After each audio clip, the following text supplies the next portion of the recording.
আসসালামু আলাইকুম ভিউয়ার্স, আমি মোহাম্মদ আরফাত, ড্রাইভিং ইনস্ট্রাক্টর। তো আজকে আমি এক ভাই থেকে একটা এক্সাম নিব। এক্সামের মতো করে একটা ক্লাস নিচ্ছি।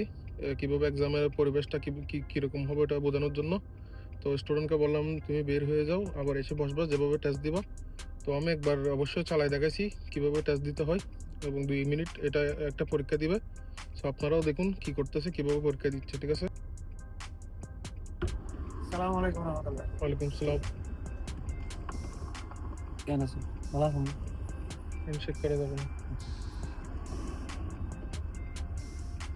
আপনারা এটা খেয়াল করবেন, হাত মেলানো যাবে না। বসার পরে সালাম দিয়ে সুন্দর করে কি স্টার্ট করতে হবে।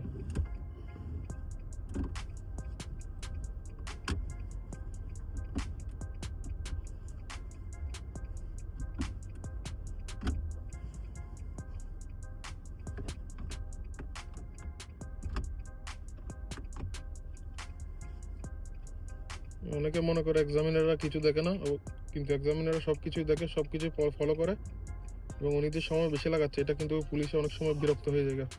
তো বসার পর একটু স্মার্টলি দ্রুত করতে, কুইকলি করতে হয়।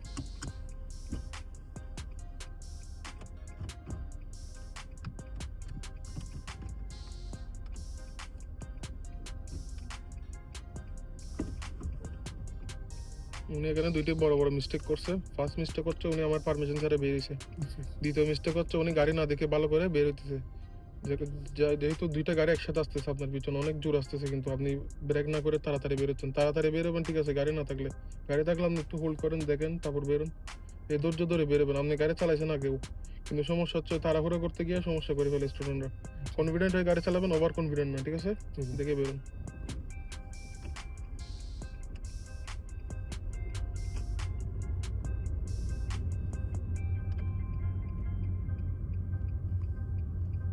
টেস্টে পাস করা একদম ইজি, কিন্তু টেস্টের এনভায়রনমেন্টটা বুঝতে হবে। অনেকে এনভায়রনমেন্টটা বুঝে না কিরকম করতে হয়। যেমন উনি আরেকটা মিস্টেক করছে, আমি জানি, ওনারা বলবো না এখন। যেহেতু টেস্ট যখন দিবে, টেস্টের মধ্যে পুলিশে কিছুই বলবে না কি মিস্টেক করছে না করছে, এগুলি জাস্ট অবজার্ভ করবে। অবজার্ভ করার পরে ও জাস্ট এখানে তার কাছে একটা ট্যাব বা কম্পিউটার জাতীয় জিনিস থাকবে, ওটার মধ্যে টিক মার্ক বা যেটা যেটা মিস্টেক হচ্ছে ওটা টিক করে দিবে। দেন এক্সাম শেষে তার কাছে মেসেজ চলে যাবে সে পাস করছে কি ফেল করছে। যেমন এখন বের হওয়ার সময় বাইটা গাড়ি দেখছে, কিন্তু ওখানে স্টপ করে না, ওখানে স্টপ সাইন ছিল, তো সাইনবোর্ড ফলো করে না, এবং বের হইতে ভালো করে না দেখে বের হয়েছে। স্লো ছিল বের হওয়াটা, যেহেতু আমরা ফিল্টার থেকে একটা স্পিড রোড উঠবো, একটু দ্রুত গতি নিয়ে উঠতে হয়। এই যে ভাই একটা গলত করছে এখানে, উনি লাইনের বাইরে চলে যাচ্ছে দাওয়ারে ঢোকার সময়। যখন দাওয়ারে ঢুকবে সামনে চোখ রাখতে হবে। অনেক সময় মানুষে কি করে, দাওয়ারে ঢোকার সময় সবসময় লেফটেই তাকিয়ে থাকে, যার ফলে সামনের লাইন থেকে গাড়ি সরে যায় একটু। এই যে ওনার 1 থেকে 2 মিনিট গাড়ি চালানো নিলাম, এখানে আমি অনেক ধরনের মিস্টেক পাইছি, যেগুলো স্টুডেন্টরা বোঝে না। আপনি যদি নাই বোঝেন আপনার কি মিস্টেক হচ্ছে, তাহলে আপনি 1 ট্রাই 2 ট্রাই 3 ট্রাই ফেল করবেন, কিন্তু কোনো রেজাল্ট আসবে না। কি জন্য ফেল করতেছেন ওটা বুঝতে হবে আপনার। আমি চেষ্টা করি স্টুডেন্টদেরকে যে একদম খুঁটিনাটি বিষয় থেকে যত যত ছোট ছোট বিষয় থাকে, সব ছোট ছোট বিষয় একদম ভালো করে এক্সপ্লেন করার। ওনার একটা মিস্টেক দেখতেছি, উনি মিরর কম দেখতেছে ব্রেক করার সময়। আর রানা বোর্ডের মধ্যে গাড়ি নেই, উনি অনেক স্লো করে ফেলছে। ওনার দরকার ছিল আগে থেকে কন্ট্রোল করা, গাড়ি আগে থেকে দেখা। এগুলো করবেন না। এই যে আপনি এখন জিনিস যেটা করছেন, আপনি ধমক দিচ্ছেন পুলিশকে। ধমক কিভাবে? এই যে একটু নেড়ে ফেলছেন গাড়িকে, ওখানে একটু সুন্দর করে কাটতে হবে, এটা একটা কাটার একটা স্টাইল আছে। কথা বুঝছেন? ধমক দিবেন না গাড়ি নিয়ে।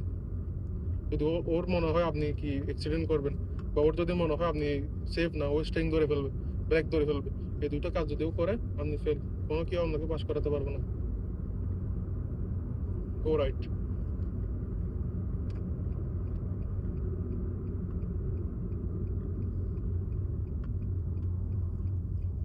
দেখছেন অনেক দূরে না? ওকে। তো আমি এটা একটা পরীক্ষার পরিবেশ নিয়ে আপনার সাথে ইয়ে করতেছিলাম। একটু আগে আমি চালায় দেখাইছি, একটা পারিং করেন। আমরা এখন পরীক্ষা দিচ্ছি না, সো আমরা শিখতেছি। এখন এখন মিস্টেক হওয়া স্বাভাবিক। ঠিক আছে? যখন আমরা শিখবো, জিনিসগুলো ভালো করে বুঝে নেবেন, টেনশন ছাড়া। যেহেতু টেস্টে কোনো কথা বলা যাবে না, কোনো প্রশ্ন করা যাবে না। যত প্রশ্ন আছে সব আমার সাথে করবেন। গাড়িটা সিধা হয় না, একটু বাঁকা আছে, বামে না ডাইনে একটু ক্লোজ হবে। এই পয়েন্ট যেগুলো বলছি আমরা এরকম কয়েকবার আরো প্র্যাকটিস করবো, তাহলে আপনার টেস্টের এনভায়রনমেন্টের সম্পর্কে ভালো করে ধারণা হবে। সো টেস্টের মধ্যে 99% চান্স থাকবে পাস করার। ঠিক আছে? শুধু আমি গাড়ি চালাইছি, রেস মারছি, ব্রেক ধরছি, এটা টেস্ট না। টেস্টের নিয়ম আলাদা। যারা বাংলাদেশে গাড়ি চালান, দেশে গাড়ি চালাইছেন, দেশের সাথে এখানে কি পার্থক্য আছে? আসমান জমিন পার্থক্য। গাড়ি চালাতে জানলে হবে না। এখানে কানুন এমনি এবং কানুন রুলস, কানুন রুলসটা ভালো করে বুঝতে হবে। অনেক এবং যেটা টেস্ট দেয় পুলিশের সাথে, ওই টেস্টের কানুনটা বুঝতে হবে। টেস্টের মধ্যে কি করতে হয়? পুলিশের সাথে একটু স্মার্টলি গাড়ি চালাতে হয়। এই জন্য এটাকে বলে স্মার্ট ড্রাইভিং টেস্ট। ইউএইতে স্মার্ট ড্রাইভিং টেস্ট বলতে কি বোঝায়? এখন আমি যেটা নিছি পরীক্ষা, ওটা ওই ছোটখাটো বিষয়, একটা ভদ্রতা গাড়ি চালানোর মধ্যে, একটা সেফ ডিস্টেন্স মানুষের সাথে রাখতেছে কিনা, বা মানুষকে প্রাধান্য দিচ্ছে কিনা, লাইন মেনটেন করে গাড়ি চালাইতেছে কিনা, দেখাটুকু সবকিছু প্রপার আছে কিনা, এগুলি ফলো করে পুলিশ সবচেয়ে বেশি। পুলিশে চাইবে না যে আপনি অনেক ভালো ড্রাইভার হন বা অনেক দক্ষ, এটা দক্ষতা দেখে না। ও দেখে আপনি সেফ কিনা, পাবলিক প্রায়োরিটি দিচ্ছেন কিনা, লাইন টু লাইন মেনটেন করে চালাতে পারতেছেন কিনা কানুন অনুযায়ী। ঠিক আছে? ইনশাল্লাহ ঠিক হয়ে যাবে। আস্তে আস্তে আমরা আরো প্র্যাকটিস করবো। ঠিক আছে, সবাই ভালো থাকবেন। ধন্যবাদ।